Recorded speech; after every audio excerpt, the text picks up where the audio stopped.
First, I want to express my deepest gratitude to Sue Gray and all the people who have contributed to this report, which I have placed in the library of this House and which the Government has published in full today for everyone to read. I will address its findings in this statement, but firstly I want to say sorry. And I'm sorry for the things we simply didn't get right, and also sorry for the way that this matter has been handled.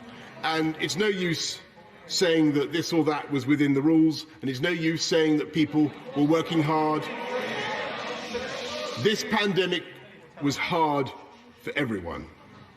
We asked people across this country to make the most extraordinary sacrifices, not to meet loved ones, not to visit relatives before they died. And I understand the anger that people feel. But, Mr. Speaker, it isn't enough to say sorry. This is a moment when we must look at ourselves in the mirror and we must learn. And while the Metropolitan Police must yet complete their investigation, and that means there are no details of specific events in Sue Gray's report, I, of course, accept Sue Gray's general findings in full. And above all, her recommendation that we must learn from these events and act now.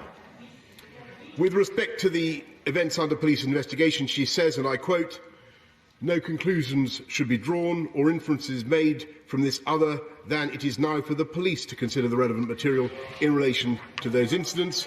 But more broadly, she finds that there is significant learning to be drawn from these events, which must be addressed immediately across government. This does not need to wait for the police investigations to be concluded. That is why we are making changes now to the way Downing Street and the Cabinet Office run, so that we can get on with the job that I was elected to do, Mr. Speaker, and the job that this government was elected to do. First, it is time to sort out what Sue Gray rightly calls the fragmented and complicated leadership structures of Downing Street, which she says have not evolved sufficiently to meet the demands of the expansion of Number 10. And we will do that, including by creating an Office of the Prime Minister with a permanent secretary to lead Number 10. Second, Mr. Speaker, it is clear from Sue Gray's report that it is time not just to review the Civil Service and Special Advisor codes of conduct wherever necessary, to ensure that they take account of Sue Gray's recommendations, but also to make sure that those codes are properly enforced.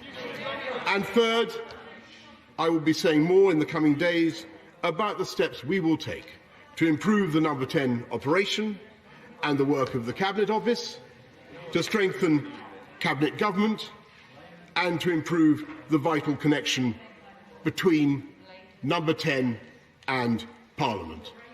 Mr. Speaker, I get it and I will fix it. And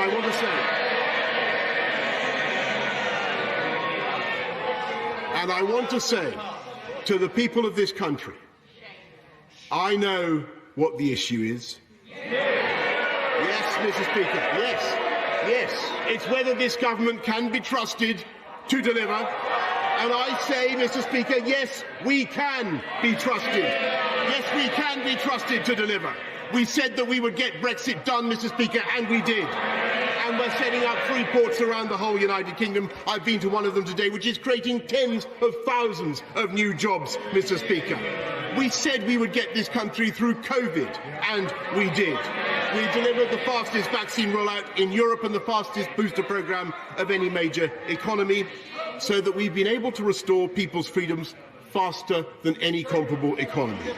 And at the same time, we've been cutting crime by 14%, building 40 new hospitals and rolling out gigabit broadband, Mr. Speaker, and delivering all the promises of our 2019 agenda, so that we have the fastest economic growth of the G7. We have shown that we have done things that people thought were impossible, Mr. Speaker, and that we can deliver for the British people. Mr. Speaker, I remind the benches opposite.